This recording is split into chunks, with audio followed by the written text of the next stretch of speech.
हाँ बच्चों, आज आप लोगों का जो अगला टॉपिक है परावैद्युतांक। कूलाम के फार्मूले में कौन सा फार्मूला बल के लिए जो आया था, F = 1/4πε0। यहाँ पर एक छोटा सा k लगा था, है ना। ये इसी k को क्या कहते हैं, परावैद्युतांक। अब इसी का जो डिफिनेशन है वही हमको यहाँ पर निकालना है। तो फार्मूला क्या होता है कूलाम का, 1/4πε0 k Q1 Q2/r²। ये फार्मूला है। अब मान लीजिए दो बिंदु आवेश हैं, एक +q है और एक दूसरा -q है। ये दोनों स्मॉल r दूरी पर रखे गए हैं। यहाँ बीच में या तो वायु है या निर्वात है। निर्वात का मतलब जानते हैं, निर्वात वो होता है जहाँ या तो बहुत हल्की वायु हो या तो ना के बराबर हो। यानी वहाँ पर अगर ऐसे चाक को हम फेंक देंगे तो ये चाक कहाँ होगा, बहुत ऊपर चला जाएगा या फिर इतनी ऊंचाई पर चला जाएगा कि आप उसको देख नहीं सकोगे। यानी वो जो बल होता है वहाँ पर बहुत कम लगता है निर्वात में अगर किसी वस्तु को उठा करके आप फेंक दिए तो वो बहुत दूरी पर चली जाएगी। या तो जितना बल से आप उसको फेंकेंगे उतने बल से आप दूसरी दिशा में जाएंगे। तो यहाँ बताना है इसके बारे में, क्या है, परावैद्युतांक, इलेक्ट्रिक कांस्टेंट। अब निर्वात या फिर वायु के लिए दो आवेश Q1 और Q2 रखे गए हैं, Q1 और Q2। अब ये चाहे प्लस हो चाहे माइनस हो या माइनस प्लस लेकर भी कर सकते हो। मान लेते हैं दोनों धनात्मक आवेश हैं, मान लीजिए, चाहे प्लस माइनस भी करेंगे तब भी कोई मतलब नहीं है, बल तो ये निकलेगा ही। चाहे प्लस करिए चाहे दोनों का निशान बदल करके भी कर सकते हैं। तो इसके लिए जब बल का मान निकालते हैं तो वायु और निर्वात के लिए यहाँ पर F का मान इतना निकाला गया था। कितना था, F = 1/4πε0 Q1 Q2/r²। ये था।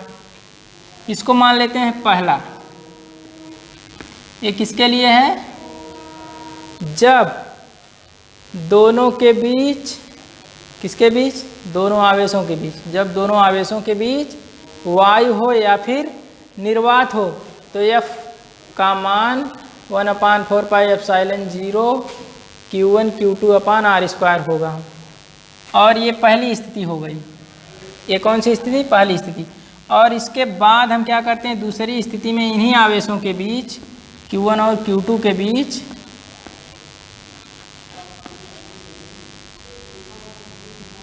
एक माध्यम रख देते हैं। इस माध्यम का परावैद्युतांक क्या है, k है। इस माध्यम का परावैद्युतांक k है। अब देखिए इसकी डिफिनेशन यहीं से निकलेगी। इनके बीच का परावैद्युतांक क्या हो गया, k हो गया। अब दूसरा जो F का मान निकालेंगे या फिर इनके बीच लगने वाला जो बल होगा, अब क्या होगा, इन आवेशों के बीच लगने वाला बल। यहाँ जो F1 निकाले थे ये इसके लिए है। यानी जब वायु या निर्वात होगा तब F1 का मान इतना, और जब इनके बीच कोई माध्यम रख दिया जाएगा या फिर के परावैद्युतांक वाला माध्यम हो तब क्या होगा, तब इसका मान 1/4πε0 यहाँ पर k हो जाएगा और Q1 Q2/r²। ये हो गया समीकरण नंबर 2। देखो बच्चों, जो पहला मान आया है ये निर्वात या वायु के लिए है, तो यहाँ कोई अक्षर नहीं है। और जब के परावैद्युतांक वाला माध्यम रख दिया गया दोनों आवेशों के बीच में, तब जो बल का मान निकलेगा वो कितना आता है, 1/4πε0 k Q1 Q2/r²। ये k जो है नीचे है, बटे में है। अब देखिए दो समीकरण मिल गए। दोनों समीकरणों में क्या अंतर है, अंतर बस थोड़ा सा है। यहाँ पर कोई अक्षर नहीं है, यहाँ पर परावैद्युतांक आ गया k। अब समीकरण 1 में अगर 2 से भाग कर दें, समीकरण 1 डिवाइड बाई समीकरण 2। अब देखिए कितना होगा, F1 बाई F2। ये देखिए जो भी वैल्यू इसमें है वही वैल्यू इसमें है, बस अंतर केवल इतना है कि इसमें बटे में k है और इसमें कुछ भी नहीं। तो कितना होगा 1/4 पाई, पूरा मान रख लीजिए एक बार, एप्सिलॉन 0 Q1 Q2 अपान R स्क्वायर और इसका बटा 1/4 pi epsilon 0 K Q1 Q2 अपान R स्क्वायर। ये R स्क्वायर से R स्क्वायर कट गया, Q1 Q2 ये कट गया, बचा है केवल K। क्या बच गया, यहाँ पर बच गया K ऊपर चला जाएगा। देखिए जब भाग का भाग दिया गया, देखिए इसमें 1 बट्टा में ये, फिर बटे का बटा ये, तो ये चौथे नंबर पे है, इसलिए कहाँ होगा, पहले नंबर पर आ जाएगा। तब कितना होगा इसका मान, F1/F2 बराबर K हो गया। F1 बाई F2 बराबर K। यहाँ से इसकी परिभाषा होगी, परिभाषा क्या होगी आप लोग बना सकते हैं। निर्वात या वायु के लिए 2 आवेशों के बीच लगने वाला बल और के परावैद्युतांक वाले माध्यम में आवेशों के बीच लगने वाले बल का जो अनुपात होता है उसे क्या कहते हैं, माध्यम का परावैद्युतांक या फिर इलेक्ट्रिक कांस्टेंट। तो इसकी परिभाषा नोट कर लीजिए।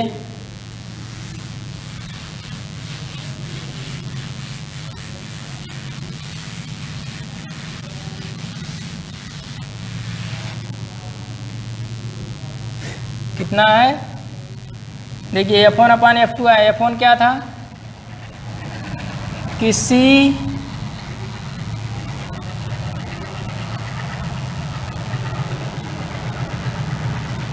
निश्चित दूरी के लिए, किसके लिए, निश्चित दूरी यानी R, दोनों के बीच की दूरी क्या है, R है। किसी निश्चित दूरी के लिए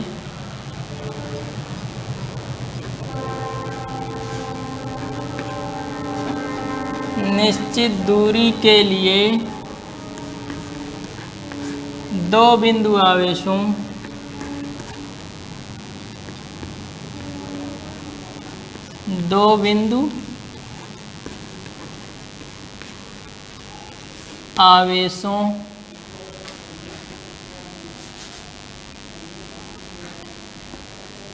के बीच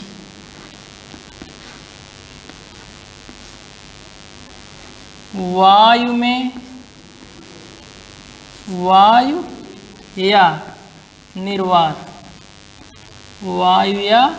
निर्वात में लगने वाला बल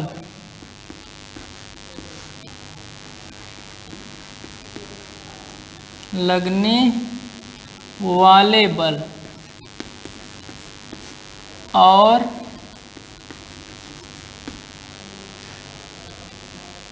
किसी माध्यम में, माध्यम का मतलब जिसका परावैद्युतांक K हो, उस माध्यम के लिए किसी माध्यम में लगने वाले बल के अनुपात को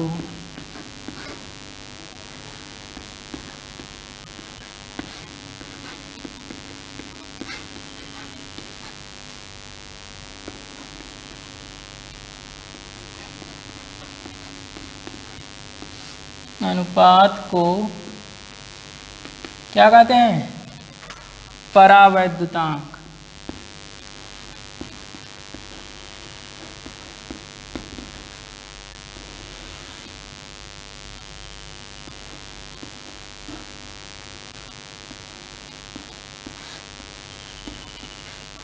परावैद्युतांक कहते हैं।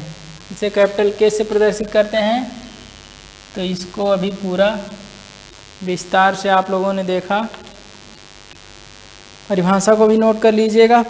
अब ये टॉपिक जो परावैद्युतांक वाला है समाप्त होता है। अब अगला जो टॉपिक है वैद्युत फ्लक्स। अगला टॉपिक क्या है? वैद्युत फ्लक्स।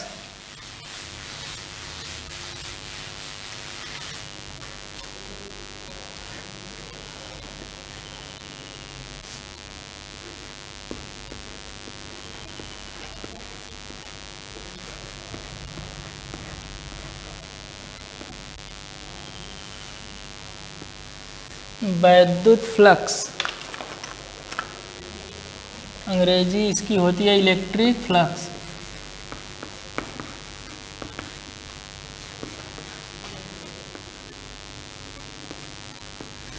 वैद्युत फ्लक्स क्या होता है? इसके पहले आप लोगों ने बल रेखाओं के बारे में पढ़ा। तो बल रेखाएं क्या होती हैं? ये मान लीजिए धन आवेश है, यहाँ पर क्या है? धन आवेश। और एक दूसरा वाला होता है ऋण आवेश। यहाँ से बल रेखाएं निकल करके धन आवेश से निकल करके ऋण आवेश पर समाप्त होती हैं। ऐसा बताया गया था बल रेखाओं के गुण में। तो देखिए फ्लक्स किसे कहते हैं ये पढ़ना है। यहाँ पर कुछ ऐसी कंडीशन होगी जहाँ बल रेखाएं अपने तल से लंबवत होंगी। बल रेखाएं अपने तल से क्या होंगी? लंबवत। बल रेखाएं अपने तल से कुछ जगह तो लंबवत होंगी और कुछ जगह पर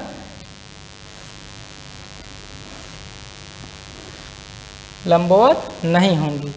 तो जो बल रेखाएं लंबवत हैं या फिर किसी बिंदु आवेश से निकलने वाली लंबवत बल रेखाओं की जो संख्या होती है उसे ही क्या कहते हैं? वैद्युत फ्लक्स। या इस पर क्या होगा? लंबवत आएंगी, लंबवत प्रवेश करेंगी।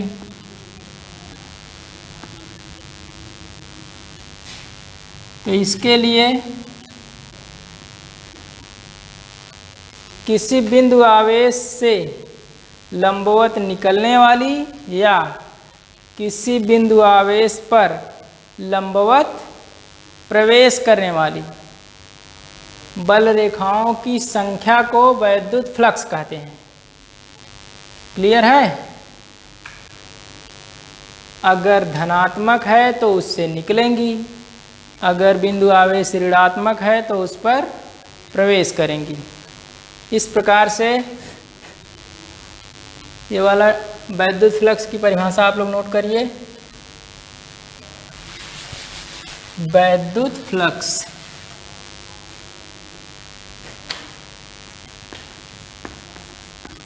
किसी धन आवेश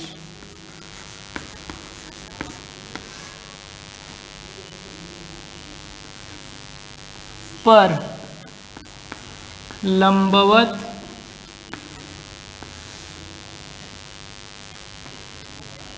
किसी धन आवेश से लंबवत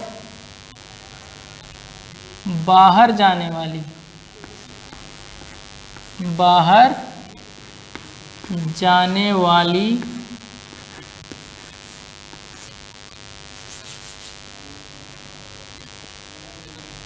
धन आवेश रहेगा तो बाहर जाएंगी या ऋण आवेश रहेगा तब अंदर आएंगी।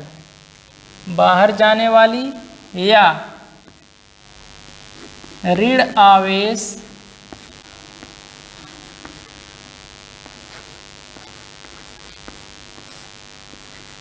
पर लंबवत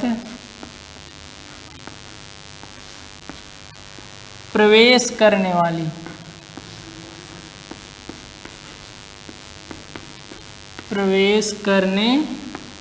वाली वैद्युत बल रेखाओं की संख्या को वैद्युत बल रेखाओं की संख्या को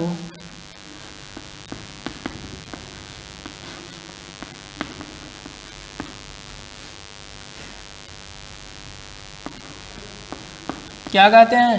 वैद्युत फ्लक्स। वैद्युत फ्लक्स कहते हैं।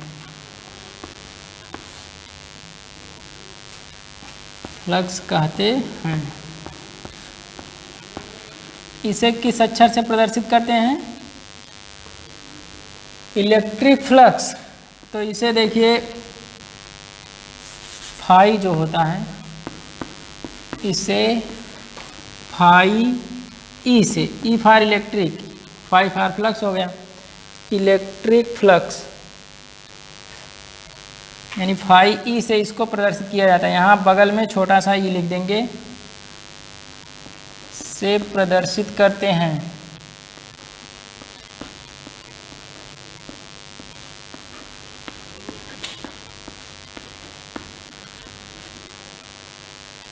इसे फाई ई से प्रदर्शित करते हैं। अब देखिए ये कितने प्रकार का होता है।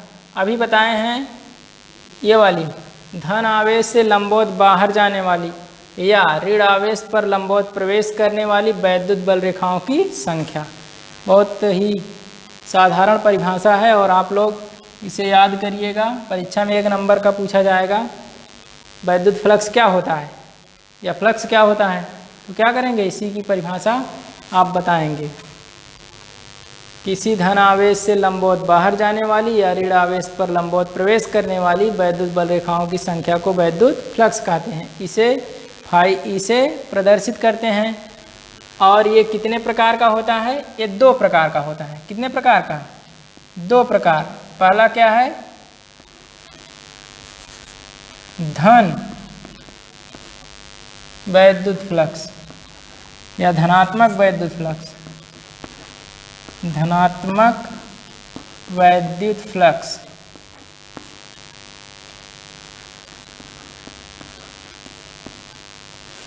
और दूसरा होता है ऋणात्मक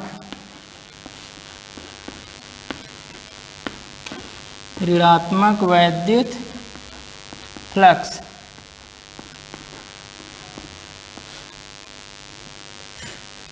धनात्मक कहाँ से निकलेगा? ये बनाए हों आप लोग तो ठीक है, अगर नहीं बनाए हो तो इसको बना लीजिएगा। धनात्मक का मतलब लंबवत बाहर जाने वाले वैद्युत बल रेखाओं की संख्या।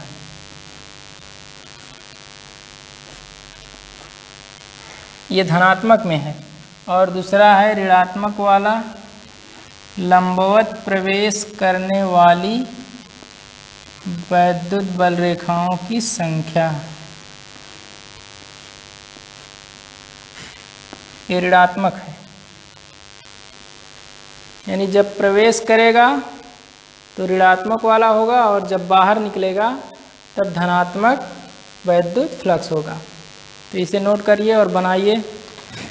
इसके बाद वाला जो टॉपिक है, इसकी गणना हम कैसे करेंगे, वैद्युत फ्लक्स की गणना कैसे करेंगे। तो चलिए अगला टॉपिक, वैद्युत फ्लक्स की गणना। वैद्युत फ्लक्स की गणना।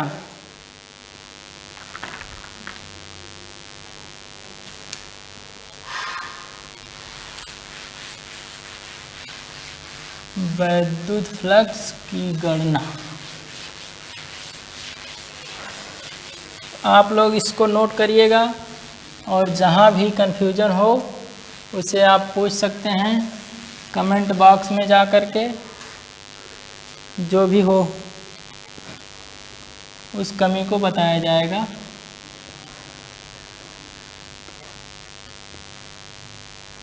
वैद्युत फ्लक्स की गणना।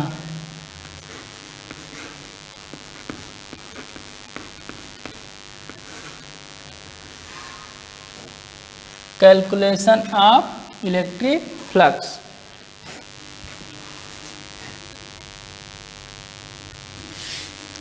कैलकुलेशन इसका कैसे करेंगे? मान लीजिए ये क्या देख रहे हैं, ग्रीन बोर्ड है।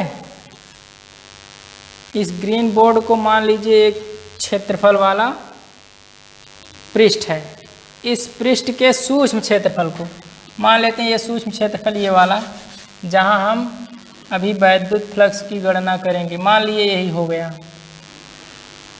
ये क्या हो गया, सूक्ष्म क्षेत्रफल। इसको ds मान लिए, ds सूक्ष्म क्षेत्रफल है। और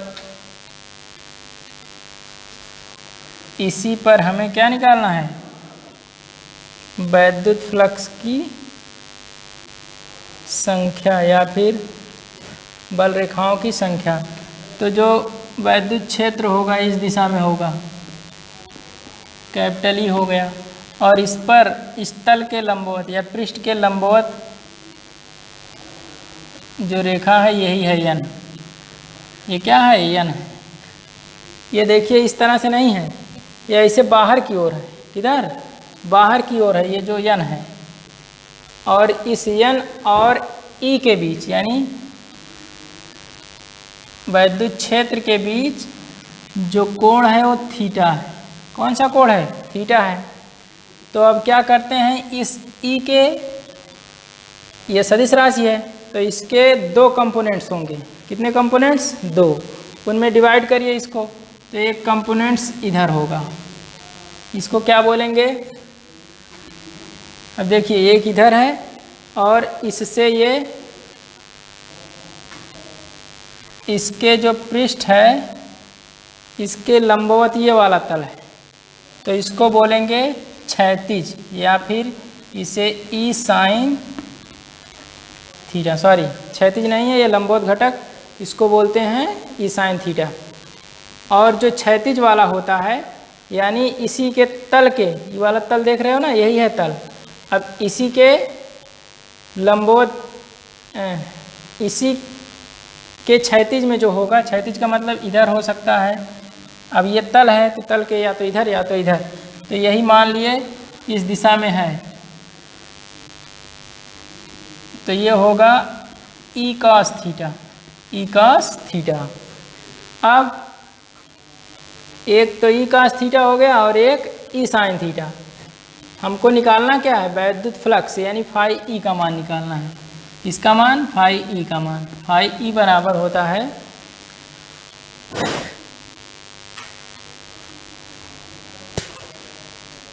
ई का मतलब वैद्युत क्षेत्र, phi E is equal to E. और जो इसका क्षेत्रफल है, इसका क्षेत्रफल क्या माने यहाँ पे, ds माने हैं, E D S cos theta. ये कास थीटा क्यों लिया गया, कास थीटा क्यों लिया गया, देख लीजिए। कास थीटा का मतलब ये वाला त्रिभुज देखिए, तो इसमें इसके सामने वाला ये लंब है और लंब में कौन है, साइन थीटा वाला है। और थीटा के बगल वाली ये भुजा आधार हो गई और ये वाली भुजा क्या है, कर्ण है। तो इन्हीं दोनों का काम लगेगा ना। ये तो बाहर निकल गया, कौन सा घटक, ई साइन थीटा वाला घटक बाहर इस दिशा में है ये। तो इसमें कौन कौन बचे हैं, यानी अगर यहाँ पर वो मानते हैं तो ओ एन हो गया और एक ये वाला ओ ई के दिशा में, ये कर्ण और ये इसका आधार हो गया। तो आधार और कर्ण, कास थीटा बराबर क्या होगा, आधार बटे कर्ण होता है। तो आधार में है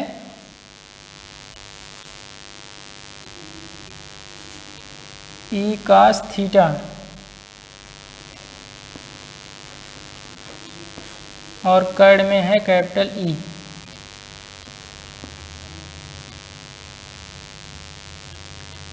क्षैतिज घटक, यार ये इससे मतलब नहीं है, यहाँ आप लोग केवल क्षैतिज घटक को देखिए। क्षैतिज घटक क्या है इसका, क्षैतिज वाला ई कास थीटा है और लंबवत या फिर ऊर्ध्वाधर घटक ई साइन थीटा है। इसमें अब हमको फ्लक्सों की संख्या चाहिए, तो संख्या कहाँ से निकलेगी? क्षैतिज वाले से ना। इसलिए इसमें प्रयोग किसका होगा? ई कास थीटा का होगा। ई कास थीटा हो गया किसका मान? वैद्युत फ्लक्स का मान ई कास थीटा। अब इस पर आधारित है एक बहुत ही महत्वपूर्ण टॉपिक, गॉस का प्रमेय, जो अगले दिन आप लोगों को पढ़ाया जाएगा। तब तक के लिए इसको आप लोग तैयार करिए और अपनी पढ़ाई को जारी रखिए। धन्यवाद।